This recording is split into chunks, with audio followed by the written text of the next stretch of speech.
one of the other things we've been waiting for are the one-time forgiveness count adjustment updates. Mm-hmm. And that hasn't been publicly released anywhere, but there is a way for you to check your forgiveness payment count adjustment. That is student debt expert and VIN Foundation board member, Dr. Tony Bartels, with Dr. Rebecca Mears. And this is the VIN Foundation's Veterinary Pulse podcast, Special Student Debt Series. I'm Jordan Ben-Shia, Executive Director of the VIN Foundation. Join me as I talk with veterinary colleagues about critical topics and share stories. Stories that connect us as humans, as animals, as a veterinary community. This podcast is made possible by individuals like you who donate to the VIN Foundation. Thank you. Please check the episode notes for bios, links, and information mentioned. Welcome to our listeners. We are once again back with our VIN Foundation student education experts, Doctors Tony Bartels and Rebecca Mears. And we are here for a student debt series episode. And we are here to talk about the latest student loan news based on the election that was now 2 days ago. Welcome, Tony and Becca. Hello. Thanks, Jordan. Well, with the long expected election that happened on Tuesday, we know one thing for sure, and that is that there will be upcoming changes to student loans. Let's dive right in on what this means for our listeners and for student loan borrowers. Tony, can you take us through what we know now about the impact of the election on student loans? Well, we can try anyway. So fair enough. Fair enough. I mean, there were a lot of changes that were coming, regardless of what happened on Tuesday, Mm-hmm. right? So, currently, the Saving on a Valuable Education Plan, which was formerly known as Revised Pay As You Earn, was blocked by a federal appellate court this past summer. So anybody who had been using that particular plan has been in a general forbearance since July.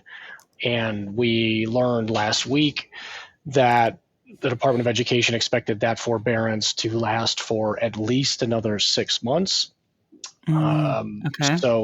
But that might be complicated by the election results, right? So we're going to have a change in administrations, which means that the current executive branch, the folks that are part of the Department of Education and making all these decisions and changes behind the scenes on student loan repayment, are on the way out, and the next administration is going to come in, and they couldn't be more different in their vision for what they would like to see happen with student loans. So chances are we're going to see something change.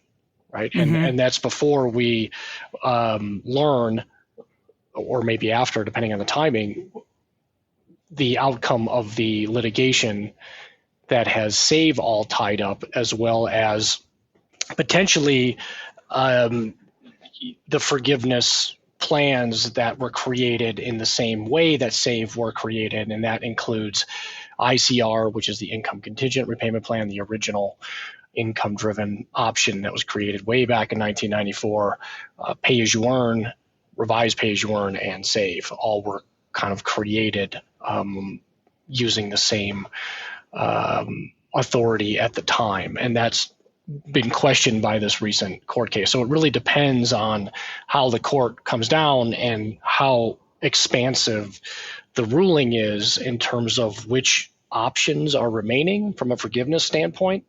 Mm-hmm. It is, I would say it's quite likely, because the original litigation pertained to SAVE, and the court who blocked SAVE kind of went on to make some statements about, well, maybe this whole forgiveness thing, the way it was created when ICR was created, wasn't done quite right? And if they go that far, then we're gonna lose a lot of the income-driven plans, right?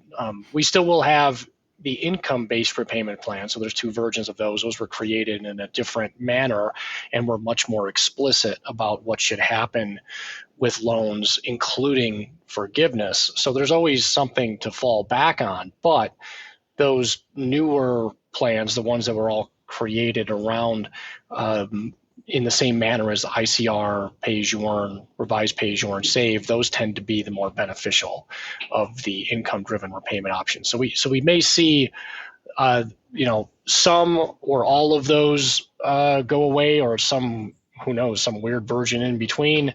But it's likely that save is going to be gone. I think that with the change in administrations, I mean, this administration has been the creator and defender of save since they're on the way out. The new administration certainly doesn't have a vested interest in defending save. So quite likely that, if a court does say, this went too far, that, it's going to be gone. So,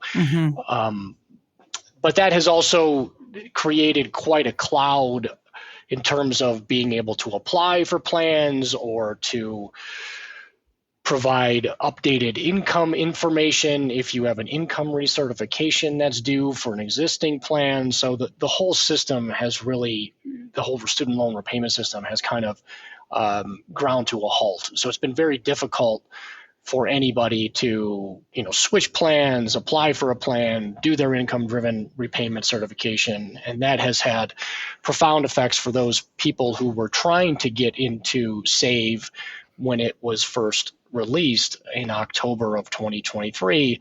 And then most recently, the 2024 graduating class, who are approaching the end of their grace periods and are trying to decide on repayment plans, and they're kind of met head on with all of this uncertainty and difficulty in trying to get their loans in any of the available income-driven repayment plans.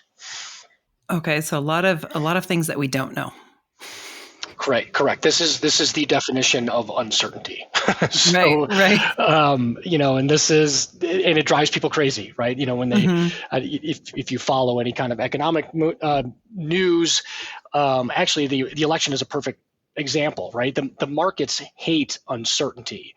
And since we actually had an election where we know the winner relatively quickly, and we know pretty much what their stance is on stuff, the markets were ecstatic to have some certainty. And we saw, we saw the markets go bonkers yesterday and largely today. So that's, when uncertainty clears, people, you may not like what might be coming next, but at least we kind of have an idea of what's coming next. The same is not true with student loans, right? Right now, we're still swirled in uncertainty, and there's going to be a lot of anxiety around that until we know exactly what the repayment landscape looks like. And we're not likely to know that for quite some time here yet. Another thing that I've heard is coming down the pipeline sooner rather than later is a change in our interest rates. What sort of impact does that have for our colleagues with student loans? Yeah, so the interest rate, there was a big interest rate cut about a month ago now, where the Fed and cut interest rates by 50 basis points, which is essentially a half a percentage point. They are meeting again this week, I believe, to potentially decide on another rate cut. Now, those rate cuts have to do with very short-term rates, the rates that banks use to charge each other when they're lending money. Generally speaking, the trend of those rates should trickle down into some lower interest rates for things that are impacted by those sorts of things, like student loan interest rates, but we haven't seen that yet, right? So that'll be some time before we see that trickle down. And in fact, actually, with the Fed cutting the short-term interest rates, we've actually seen the yield on the 10-year Treasury and some of the longer ones actually go up. So, and that's really what affects some of those interest rates on longer term things like mortgages and student loan interest rates when they're set. So we have to wait a little bit longer to see kind of what that macro impact will be on some of those longer term interest rates. Because I can imagine that veterinary students are thinking, will that impact me, right? Yeah, it will have an impact on them. The interest rates that veterinary students are paying right now on the loans that they took for the 2024-2025 academic year are the highest that we've seen in decades. Right now, it's quite likely that the interest rates on the loans that they take next year, so for the 2025-2026 academic year, will be lower, although they may not be much lower, right? It depends on where and that 10-year treasury yield lands next May, June-ish, and what kind of that long-term trajectory for interest rates looks like. So they should be lower than the rates that they're paying now, but again, it may not be much, but anything will be a relief compared to those rates that they're on their student loans for this particular academic year. What other sort of changes should colleagues be on the lookout for right now? Well, you have to be, like I said before, the administration of the system itself is a mess. So you can say that again. Any interaction that you have to have with either studentaid.gov because you're applying for an income-driven plan, or you're maybe consolidating your loans, or you want to recertify your income for an upcoming income recertification, or maybe your income is decreased and you're trying to have your payment recalculated lower. Several deep breaths, lots of patience. Take lots of screenshots of everything that you're doing. Make sure that you print out any application, right before or right after you submit it, so you know exactly what you submitted and when you submitted it. You may even need to do an application via PDF or even snail mail, right? Depending on how things are going. It's just been highly variable in terms of what we're seeing happen when you submit an application, right? So sometimes those go through well, and a lot of times they don't. Some of the other things that we're seeing are, because SAVE is blocked, if you choose SAVE as your repayment option, you're not really going to get into SAVE. Oftentimes your loans might be in a standard plan first, right? So you have to kind of look to see in your loan servicer account, or look for a statement from your loan servicer that says what repayment plan you're in, and it may be a pretty big scary number and says it's due, next month. That's when you're going to need to call them and say, hey, look, I thought I applied for SAVE, and request a forbearance while they work your loans through that system, and eventually get your loans into this general forbearance where no interest accrues and no payment is due, but no forgiveness credit is earned either. So, but that's the best place you can get your loans currently if you're looking to use an income-driven repayment plan, is, apply for SAVE, try to get them into this general forbearance, and then, stay tuned for what the end of that looks like, when it's going to end, and what to do next. Another thing is probably important to make sure that they have their contact information updated, right? If there's any information going back and forth, however they're submitting information, just making sure that that's correct and current. Yeah, sure. That's always a great habit to do. I mean, you could do that on studentaid.gov. You'll want to do that through your loan servicer account as well. But you're going to have to follow this stuff, even more closely than we recommend that you followed it previously, because it has been such a mess. Right. Where can colleagues go for updates on the latest info? Studentaid.gov, ed.gov, so the Department of Education.gov has a good page. We'll include that here in the podcast notes, but there's a good page that they've been updating relatively frequently on where things stand with SAVE, and if you're trying to do certain things or check on public service loan forgiveness credit, or any of the other questions that you might have on student loans, that's a good place to start. VINFoundation.org, the blog, we've been trying to keep up to date with those, we'll try to crank out another update here that aligns with what we're talking about on the podcast and what to expect next, and maybe include some of the common questions and concerns that people have been posting on the student debt message board area regarding their experience with student loan repayment right now. Yeah, that's probably a great opportunity to just reiterate that the student debt message board area is really a great resource, because as uncertain and unsure as any of our colleagues and listeners might be feeling right now, you're not alone in feeling that way. And there are definitely others who feel that way. And so there is a lot of opportunity to find your community there, and to hear other people's thoughts and feelings and ideas on what's going on. And just, if nothing else, to kind of share your questions and to hear what other people say, because you're definitely not alone in that feeling of uncertainty as it relates to student loans and the upcoming changes.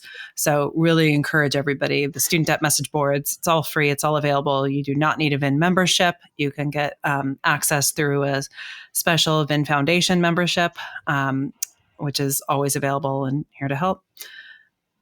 Is there anything else you think our listeners need to know about this news, or anything else about student loans?